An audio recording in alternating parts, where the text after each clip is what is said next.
I went out for a walk this morning and I must admit it's getting pretty cold in the mornings. It was about minus 0.5 degrees and I thought, oh, this is hard work.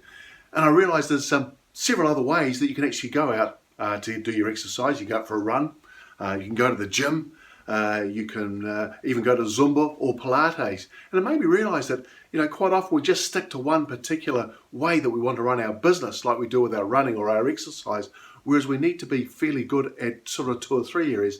And I thought I might share that with you from the book, just to how you can utilise the various facets in the business to make sure that you're good at all of them and not just being good at one. So come with me and I'll share that with you. So I'm just sitting here reading a couple of more extracts from the book, and I was looking today about what does your business look like, because quite often we're really good on operations, but not so good, say, on financials or marketing. And it made me realise that when I was out walking this morning, I'm probably pretty good at walking, but not particularly good at running anymore, or not particularly good at going to the gym.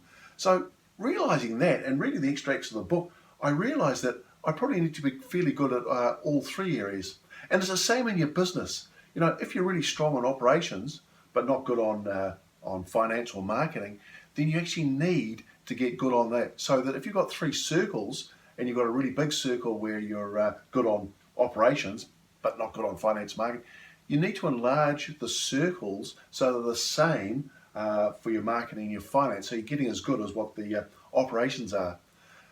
That means that in the middle, when all those circles come together, you've got a sweet spot where the business is going really well. So have a look at what you're strong at in your business. Have a look at what you need to work on so you can actually enlarge that circle to make you a really good business owner. Just a story from the book about Michael. He's fairly sporting, as you know. And he and his mates would come around quite often and play backyard cricket, which was fantastic. I think we only had about 3 smashed windows in all the years that he was playing backyard cricket with his mates. But one day I came home and our dining room table and chairs had those slats down the back of the chairs. And we had 3 chairs and all the slats were smashed out of them. And Michael was looking pretty sheepish at this stage. And I said, Michael, what's happened to the chairs? And he said, well, Dad, we broke our cricket wickets and we didn't know what else to do. So the chairs look the same as wickets. And I'll tell you what, you should have seen the way the ball went through the back of the chair. It was just like on TV when the wickets were smashed. He looked at me expecting a real serve, but I had to laugh. I really had to laugh. Who else would have thought of using the back of the chairs as your cricket wickets? It meant that we could go out and get a new dining room table and chairs as well. So that was pretty cool.